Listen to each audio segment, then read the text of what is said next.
So, good morning po, sir.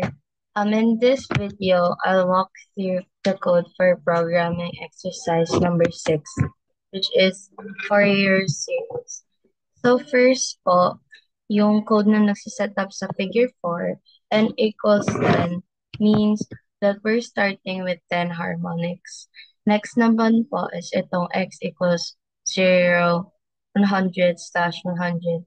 It defines time from 0 to 1 in steps of 0.01. Ganun po. And f equals ones. Ito pong line na to, this initializes yung signal ng DC component of 1/2. Now, yung for loop naman po dito, yung I equals 1 to n, yun yung loops through odd harmonics, only -1, 3, 5, and etc. Then, inside, ito pong A equals to pi I, yan yung nagka-calculate ng Fourier coefficient ng bawat harmonic. Next, dito po, nag-a-add ng sine wave ng isang harmonic sa signal. Next po. And finally, ito po, plots the signal for one period. Next po, yung code, ginagawa niya lang po yung same steps for 3 periods. Ito po namang x equals 0, 300, and 100 stretches the time to 3 seconds. And yung f po, that means nire-reset to DC signal, pero same loop yung ina-add sa mga odd harmonics.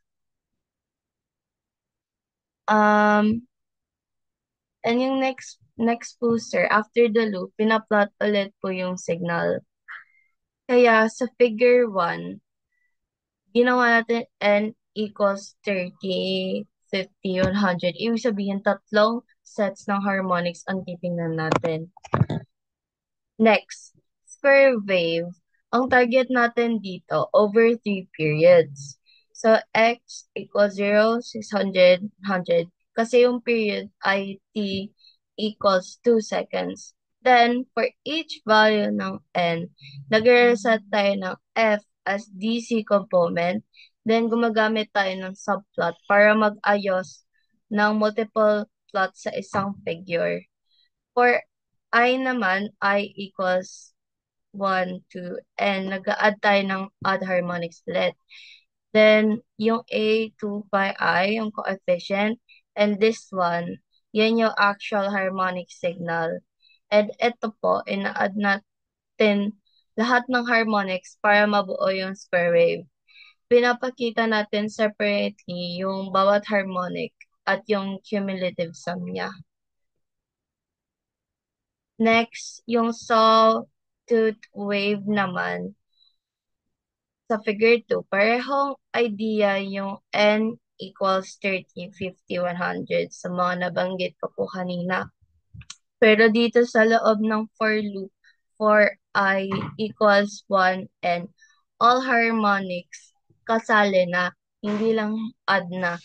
Yung A equals 1, ito, -1 pi I, para po yan sa sawtooth coefficient.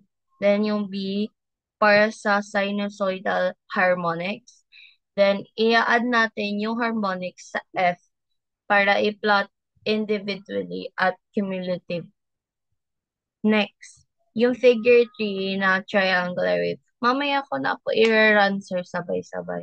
Ganon pa rin ang structure ng n equals 30, 50, 100 na nabanggit nung kanina. Pero ang formula naman po dito ay for cosine.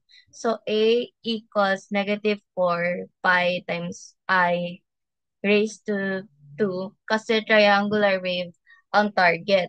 Next naman, yung B po, ito po, para ma-build yung triangular wave, kaya po nilagay. And again, yung F equals F plus D, pinaplot yung bawat harmonic at yung total sum. In summary po, yung buong code, pinapakita natin na bubuo yung iba't ibang periodic signals, square, sawtooth, and triangular waves gamit yung Fourier series by increasing yung number ng harmonics. Ayan po. Sabay pag ni-run po siya, ito po yung lumalabas. Ito po yung result po sa figure 1. Ito po yung sa figure 2. Ito po yung sa figure 3. Then, ito po yung sa figure 4. Thank you po, sir.